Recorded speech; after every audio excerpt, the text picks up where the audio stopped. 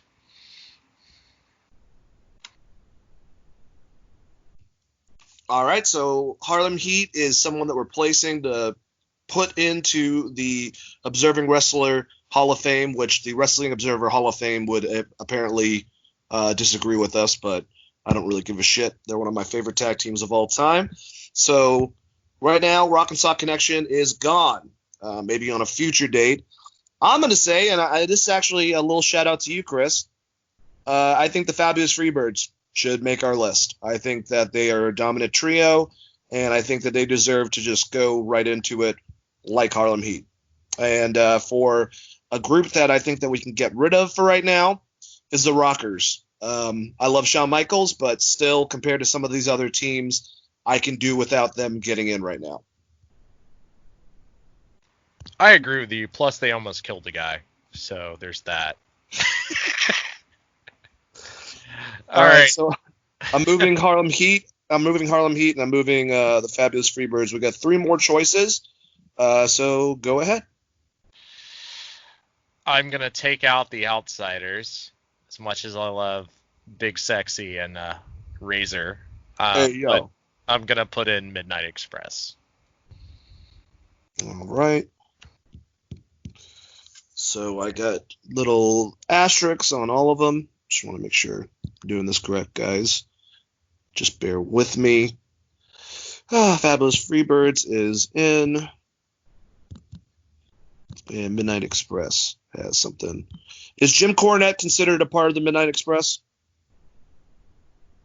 I would consider him a part, but I think that we're going to get to the point where we want to induct managers, and him and Bobby are probably going to be my first 2 choices on that. So absolutely.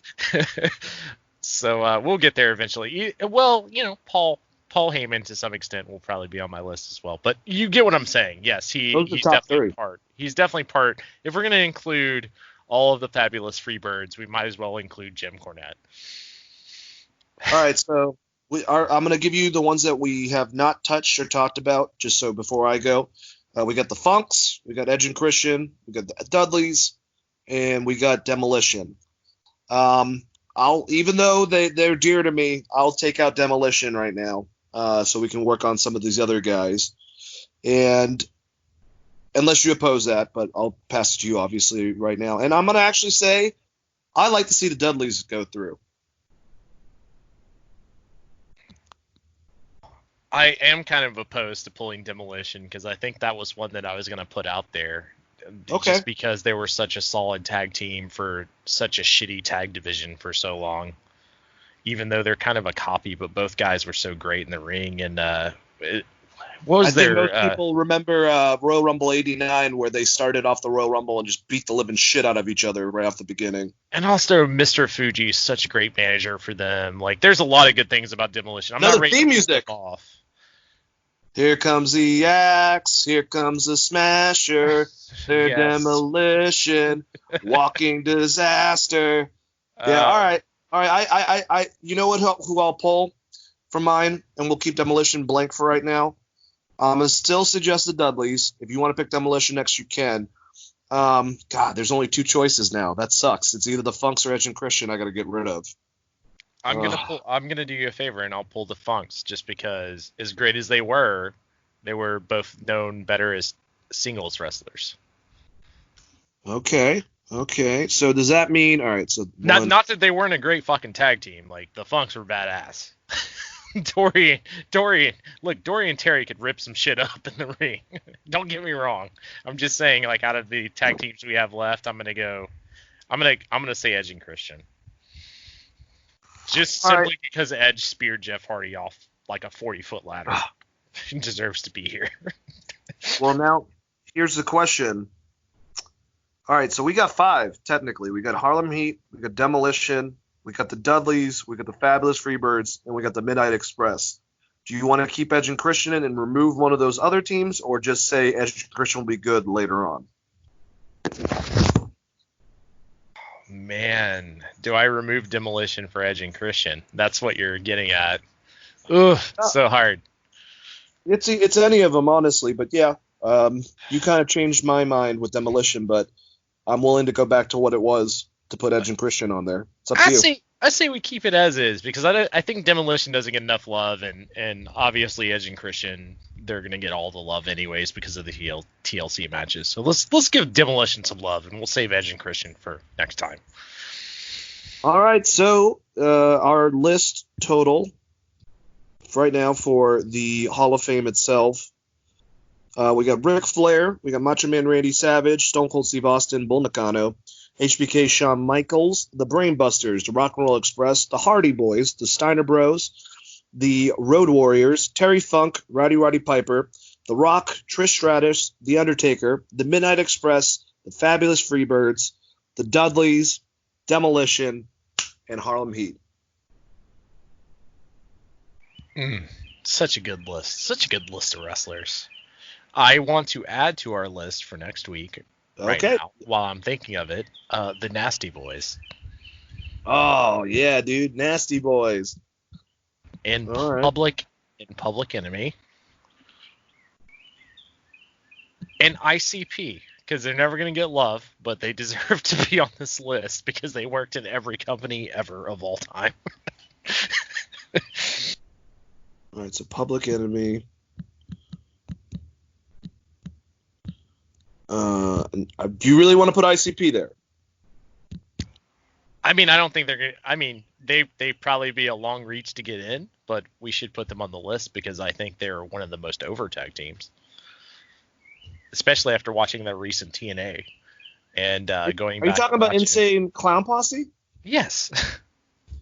The wrestling tag team, Insane Clown Posse, as everyone knows them. All right. Have you been smoking meth? No, I have not today. All right, let me. So I got 2 to think of. God, who the heck do we put on this? This is a time where I wish that I had tag teams in front of me. What about like the Club from or Dem Boys, or is it still too soon for those cats? Yeah, I gotta look. Let me look down the line of wrestlers, because there's a lot of older ones I want to put before some of the newer ones. We'll get them in there, obviously, but oh, I hope you don't have a problem with this. I want to do the natural disasters, typhoon and earthquake. No, why would you have a problem with that? They're great. They're amazing. And besides that, I'm looking down. I'm trying to. The bodacious dudes, the heavenly bodies. You're probably going to disagree with me on this one, but you put ICP. I'm going to put one that I used to love in WCW towards the end. Brian Adams and Brian Clark, Chronic. So me and you are both going to try to push them in next week, right? So that'll be Both fun. of them for will be everyone eliminated. Both of them will be eliminated right off the back. But they're good. They're good cannon fodder. They'll eventually get in. Both of them will. I mean, they're both great tag teams. Chronic was super over. I think people forget how over they were. And also, Mortis is one of my favorite gimmicks of all time. I thought that was so fucking cool when I was a kid. Well, Mortis was Canyon. It was Chris Canyon. Was he not part of Chronic? No, he wasn't. No, Brian Clark was Wrath, but they were a tag team. It was Mortis and Wrath. Mortis and Wrath. There you go. Yeah, you're right. But yeah, man, I like this. And now we gotta add two to the Hall of Shame. 2 tag teams to the Hall of Shame. Oh man, you go first. I know, I can't even think of this shit. All right, let's hold on. Wrestling. I love Google for this. You guys can hear me clacking on here. Bad tag teams. I do have a question before we get into our bad tag teams. Yeah. Would you put is Hulk and Macho considered a tag team? The Mega Powers are definitely considered a tag team, man. Okay, so maybe we remove ICP and put them on the list. No, let's keep ICP instead of the Mega Powers, man. Okay. Yeah, I have no problem with that. If you want to add ICP at some point, we definitely can. You had good reasoning, but it was like Nasty Boys, Public Enemy, ICP. Like, wait, what? I was a little thrown off. I gotta admit. All right, I have mine for sure. I'm ready. But yeah, Mega Powers are definitely up there as one of the best. Okay, so bad tag team. God dang it. Do you have yours? You said you had yours? Sure, and I just thought of it, and it's so terrible. Legion of Doom 2.0. Oh God, with are you talking about with Draws or with Heidenreich? Either one are terrible. With Heidenreich specifically. Oh God, damn. The worst of all time. Just so bad. And then also you have the alcoholic animal or a hawk angle on top of it. It's all bad. And I think I know who I want, and I think that you objected last time with it, but I think they still can go. No. Oh. Well, the Headbanger's good. According to Brian Alvarez, no. God. I think they're okay. I don't want to say they're not someone like if we went a year into this and we keep on adding, the Headbangers aren't that bad where I don't want them ever to be able to be included. I'm gonna go American Males. Hey guys, welcome to the Wrestling Geeks Alliance podcast where we shit on old WCW wrestlers. Oh God. So our group is Disco Inferno, Lodi, the Ding Dong, the Dynamic Dudes, Mantar, Giant Gonzalez, LOD 2.0, and the American Males. LOD 2.0 is so long of a name. How did they ever think that was going to be good? It's gonna be good shit. Like at least with the American Males, they had that theme song banger. American Males. Just the same thing over. Scotty Riggs and Buff Bagwell. I mean, Scotty Riggs might be up there for like very underutilized wrestler that wasn't that bad. If we ever make a Hall of Fame of that. I don't think Scotty's bad. Yeah, we're gonna have one day. Stupid. One day we're gonna have we're gonna have a Hall of Fame that's very underutilized wrestlers that weren't that bad. He might be one of the first inductees. That's hilarious. Oh Lord. Well, I think that's it, man. Yeah. Sounds good, man. We're tempting guys to possibly figure out to do a watch along, or where me and Chris watch a match that we liked back in the day. We got to test it out, do a shorter match. I think we have an idea of what we want to do, but we'll figure that out. It's going to be an interesting process. Either it's going to be boring and the drizzling shits, or it'll actually be pretty fun. But we'll try it out in the future, and if it works out great, you guys will get that copy. If not, you'll know why. So other than that, I think this was a pretty damn jam-packed show, and originally we didn't have a lot to talk about. So I think that's a good thing, huh? Right, Chris? It's not a bad thing. I mean, maybe. Either that or we just talked way too long about stuff that's not that important. One of the two. Always the optimistic one. Jesus Christ. He's blunt and very, very, very, straight to the point. Yeah, I'm the Dean Malenko of the podcast.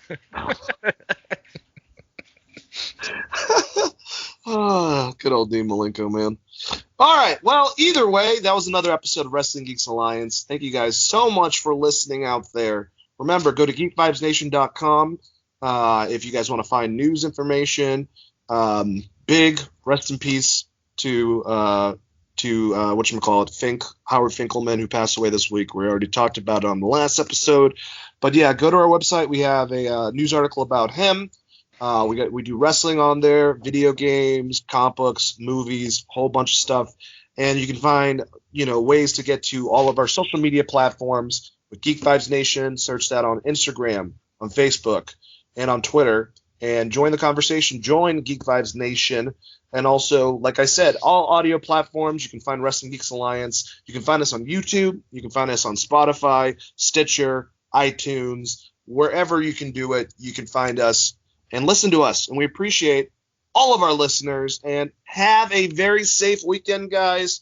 And, that's all I have to say. Chris, say goodbye to the good people. Plug anything you need to plug. Hey, thanks so much for you guys listening all the way through this. Hopefully you had fun. You can hit me at Chris R. Patton on Twitter, Christopher.R.Patton on Facebook, and Chris R. Patton on Instagram as well, if you feel in the mood. But send us your suggestions of best tag teams. Maybe our next we don't call it Hall of Awesome. We call it Observing Wrestling Hall of Fame. Sorry, Hall of Awesome is a hockey thing. If you like hockey, check out at Skates to Throats. Another show I'm going to be doing today, so that should be out soon too. And thanks as always for listening, Dane. Great host. Pass it back to you, buddy. Thank you, sir. You are a great host as well. And you can find me at DaneAlves42 on Twitter or Dane Alves on Facebook. Message me. Let me know how much you like the show. We'll talk and have a good old day. Thank you so much, like I said. And peace out. Let the geek vibes be with you. Have a good one, guys.